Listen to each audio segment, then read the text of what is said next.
Oui,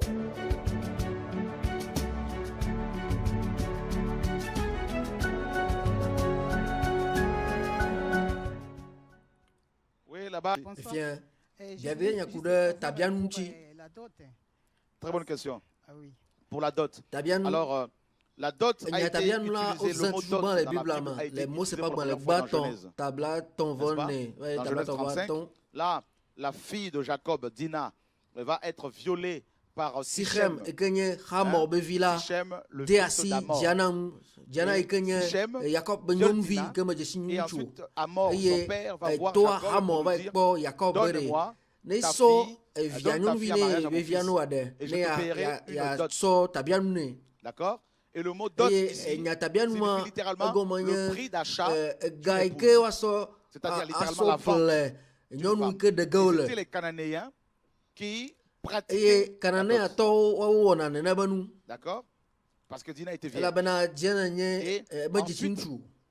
Et les Hébreux ont emprunté cette coutume-là, qui voulait que si une femme vierge était, n'est-ce pas, violée, eh bien, que le violeur, justement, paye la dot. Nous sommes dans Exode 22. Moi, c'est pas que ma levelia, tabla me va Exode 22, verset 16. Si un homme séduit une vierge qui n'est pas encore fiancée et couche avec elle, il paiera sa dot. Il paiera sa dot et la prendra pour femme.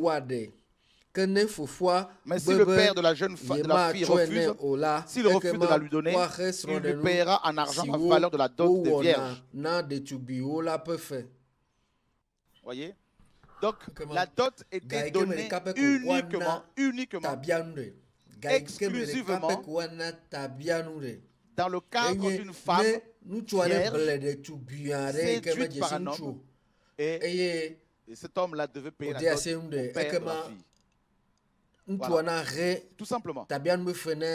Donc, un homme rencontre une femme. Lui fait la cour. La femme accepte de sortir avec. Les deux couchent ensemble. Alors qu'il n'y a pas eu les noces. Voilà. Il n'y a pas eu cette démarche-là qui veut que l'homme demande la main, le père de l'homme demande la main de la fille à son père, à ses parents. Il fallait payer la dot pour réparer, n'est-ce pas, cette erreur. C'est tout. Maintenant, quand vous demandez la dot pour vos enfants, moi je vous pose la question, êtes-vous cananéen? Non. Êtes-vous hébreu? Non. Et vos filles étaient-elles vierges? Non. Alors vous demandez la dot par rapport à quoi? Et vous appliquez cela, ce qui est grave.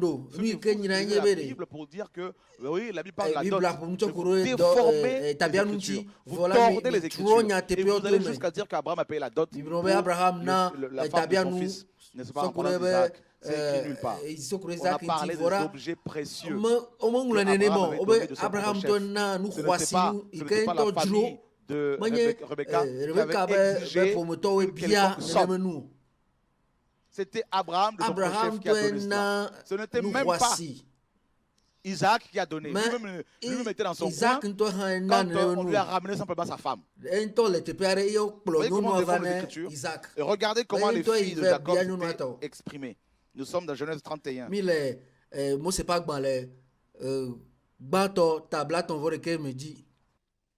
Genèse 31.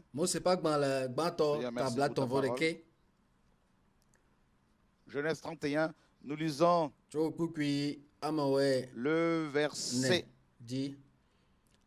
et 15. 14 et 15. Alors Rachel et Léa lui répondirent et dirent, avons-nous encore quelques portions et quelques héritages dans la maison de notre père? Ne nous a-t-il pas traités comme des étrangères? Car il nous a vendus et même il a mangé notre argent.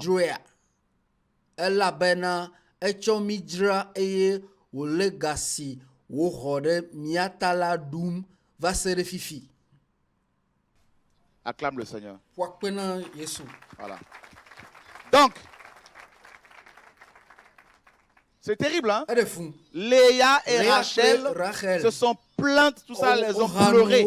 Elles ont dit à Jacob, notre père nous a vendus à toi comme des étrangers. Et il a pris notre argent, il a mangé. Deux fois de suite, ils ont levé le manger. Il a mangé et il a mangé. Donc, toutes les fois où vous mariez vos filles en demandant de l'argent, vous les vendez et vous prenez leur argent,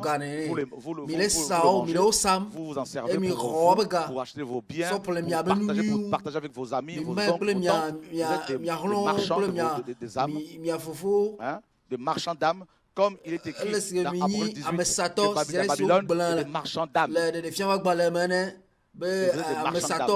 Vous vendez vos propres enfants. Et si ces enfants sont chrétiens, ces filles, si elles sont chrétiennes, elles appartiennent totalement au Seigneur. Donc vous vendez des personnes qui appartiennent totalement au Seigneur. Vous êtes des voleurs, des voleuses, et vous aurez des comptes à rendre au Seigneur. C'est terrible une fille qui s'exprime comme ça, c'est terrible. Elle a été vendue. Estimé à 3 000 euros, à 4 000 euros, à 3 000 euros. Maintenant, il faut discuter comme un objet, comme une marchandise. Et vous vous dites que vous êtes chrétien. Hein? Et quand on dit ça, on dit non, ce n'est pas normal. Il faut donner quand même un symbole. Un symbole. Qu'est-ce que vous entendez par ça? Vous êtes basé sur la Bible, vous êtes basé sur vos propres, n'est-ce pas, théories, vos propres calculs, tout ça parce que vous remplacez la parole du Seigneur par vos lois, par vos traditions, par vos coutumes. C'est écrit où? C'est écrit où? C'est écrit nulle part. Dans toutes les Écritures, de Genèse à Apocalypse. Nous parlons, n'est-ce pas, de la parole du Seigneur. Nous sommes le peuple du livre. C'est quand même terrible. Logiquement, Paul dit, ce ne sont pas aux enfants à amasser pour les parents, c'est aux parents à amasser pour les enfants. Ce sont les parents qui doivent amasser pour préparer l'avenir de leurs enfants. Vous faites le contraire. Vous voulez que vos enfants vous amènent de l'argent, que vous puissiez... Oh non, mais vous vous rendez compte, vous êtes chrétien. Ça, c'est la sorcellerie. Voilà pourquoi la dot africaine ou indienne est basée sur la sorcellerie.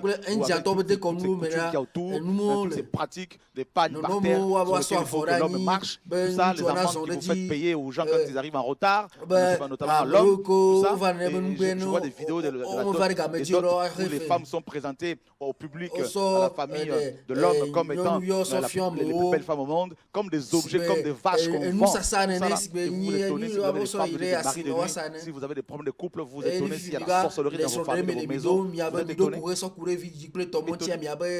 vous ne savez pas que lors de la dot, les filles sont mariées à des maris de nuit et les hommes sont mariés à des femmes de nuit. Vous êtes étonnés. Regardez les dégâts qu'il y a dans le couple africain.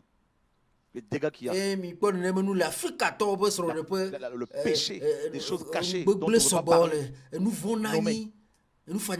Parce qu'on ouvre des portes. Des gens dont vous ne connaissez pas la moralité viennent, n'est-ce pas, parler lors de vos dots pour marier vos propres enfants. Vous n'êtes même plus responsable pour les parents. Vous prenez soin de vos propres enfants et de les marier vous-même. Vous êtes obligé d'inviter tous les oncles, les tantes du monde entier, les cousins, les cousines pour venir dire un mot sur vos propres enfants à vous. C'est à vous qui donnez ces enfants. Ce ne sont pas vos oncles, à vos frères, à vos tantes, à vos grands-parents. C'est à vous d'abord les parents. Quand vous avez décidé d'avoir des enfants, vous partez de parents. Vous vous rendez compte? Ça, c'est la sorcellerie. Oui. Je voulais... Oui. Oui, ma soeur. Oui. J'ai posé cette question. Bien nyama sokure tabia nuti nui ke me tomelema ela bena ameke nyekwimlele on n'a pas mais le permis André voir mi me son de lui il a déjà demandé le dot et la facture. Eh bien nui ke aso refene tabia nula nous sommes convertis. Voilà. Vous n'êtes pas, en tant que chrétien, vous n'avez pas à vous soumettre aux exigences charnelles, démoniaques de vos parents. Si tes parents te disent qu'il faut tuer, tu vas tuer parce que ce sont tes parents. Il faut leur dire, papa, maman, nous sommes chrétiens. Voilà ce que la parole de Dieu dit. Mais malheureusement, les deux, ils sont morts, mais réclame la dot. Mais c'est ça la sorcellerie. En quoi vos frères et sœurs vont demander la dot? En quoi? C'est quand même impressionnant, quoi. Les filles de Jacob dont, n'est-ce pas, les femmes de Jacob, Léa et Rachel. Parce que les gens vont se servir de Jacob en disant que Jacob a payé la dot. Mais ses propres femmes ont dit qu'elles ont été vendues. Vous n'avez jamais lu ça? Que l'argent que Jacob avait donné, c'était leur argent à elle. Donc vos filles ont le droit et vos fils de réclamer l'argent qu'ils vous ont donné parce que c'est leur argent à eux. Donc vous les parents qui avez pris la dot, vous êtes des voleurs. Vos frères et sœurs, oncles et tantes, tout ça là, sont des voleurs. Voilà. Sont des voleurs. C'est pas moi qui le dis, c'est la Bible. Ma tante, quand il vient à la maison, il dit ah ouais, c'est une voleuse. Voilà. On va demander la facture. Tu as un objet à vendre? Qui a estimé la valeur? Qui a estimé la valeur que tu vaux là, tout ça là? Qui t'a estimé? Tu es inestimable. Parce que le roi des rois a versé son sang à la croix pour toi. Le sang du Dieu vivant a coulé à la croix pour toi. Donc on n'a pas de prix. Vous avez été racheté à un grand prix, nous dit en Corinthiens 3, verset 23. Voilà.